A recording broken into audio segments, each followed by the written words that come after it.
एक और जहां उत्तराखंड दैवीय आपदा के दंश से दो चार है, तो वहीं अब पहाड़ से लेकर मैदान तक ये सवाल भी उठने लगे हैं कि आखिर उत्तराखंड में ही इतनी आपदाएं क्यों।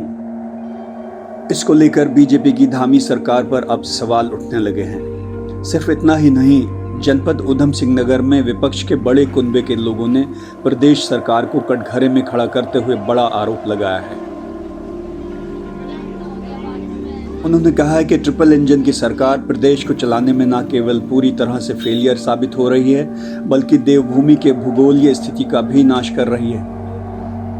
सिर्फ इतना ही नहीं, जनपद ऊधम सिंह नगर में विपक्ष के बड़े कुनबे के लोगों ने प्रदेश सरकार को कटघरे में खड़ा करते हुए बड़ा आरोप लगाया है कि ट्रिपल इंजन की सरकार प्रदेश को चलाने में न केवल पूरी तरह से फेलियर साबित हो रही है, बल्कि देवभूमि के भूगोलीय स्थिति का भी नाश कर रही है, जिसके चलते उत्तराखंड को इस तरह की आपदाओं के दर्द और नुकसान को उठाना पड़ता है। उन्होंने आरोप लगाते हुए कहा कि उत्तराखंड में जो भी आपदा आ रही है वो सरकार की गलत नीतियों के कारण है। सबसे पहले तो मैं आपके चैनल के माध्यम से अपनी श्रद्धांजलि अर्पित करता हूं जिनकी मौत हुई है या जो घायल है, जिन्हें जानी माली नुकसान हुआ है, उनके लिए कांग्रेस परिवार की गहरी संवेदना है। हम सरकार से निवेदन करते हैं कि जल्द से जल्द उनको लाभ मिले, उन्हें फ़ायदा पहुँचे और ये काम युद्ध स्तर पर करे जाएँ। दूसरी बात आपने बहुत अच्छी पूछी। आज पत्रकारों के साथ साथ उत्तराखंड प्रदेश के हर एक नागरिक को ये सोच विचार करना चाहिए और इसके लिए आवाज़ उठानी चाहिए कि आज जो डबल इंजन के नाम पर सरकार बैठी है वो किस तरीके से उत्तराखंड की डेमोग्राफी, उसका भूगोल बर्बाद करने पे लगी पड़ी है।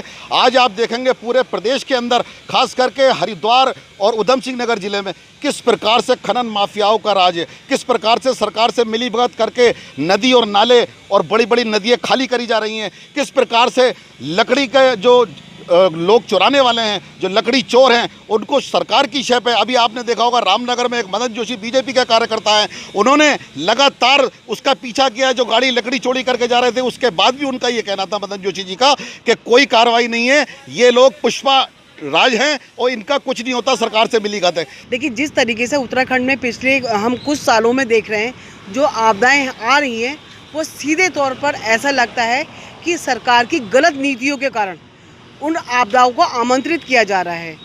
भाजपा की सरकार में भाजपा के नेताओं के द्वारा उत्तराखंड के संसाधनों को एटीएम बना करके इस्तेमाल किया जा रहा है।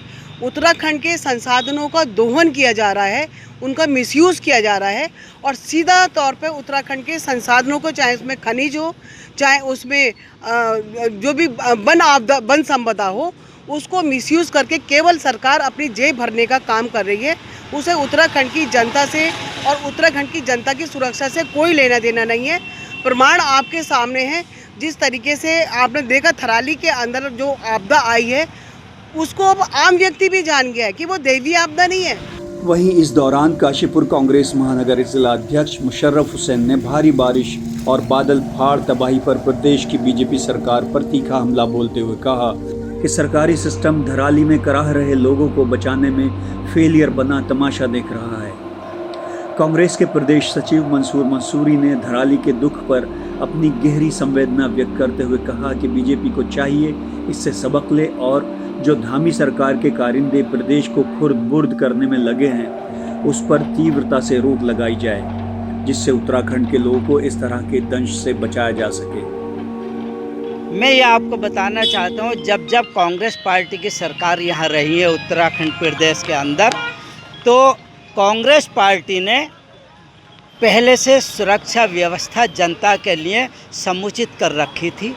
आने वाले आपदा को या प्राकृतिक आपदा पर इतना असर नहीं पड़ता था जितना असर आप आज की आपदाओं देख रहे हैं। भारतीय जनता पार्टी की सरकार ने, हम मालूम करना चाहते हैं कि इस आपदा के और इस बरसात के आने से पहले उत्तरकाशी में या हर एक पहाड़ी इलाकों में ये सुरक्षा व्यवस्था जनता के लिए क्यों नहीं की, हमारा ये सबसे पहला क्वेश्चन है। उत्तराखंड के उत्तरकाशी जिले के धाराली गांव में आई आपदा को 6 दिन हो चुके हैं। अभी तक सरकार की तरफ से चलाए गए रेस्क्यू ऑपरेशन में 1200 से अधिक लोगों को सुरक्षित जगह पहुंचाया गया है। ग्लोबल टुडे के लिए उत्तराखंड से राबिया शेख की रिपोर्ट।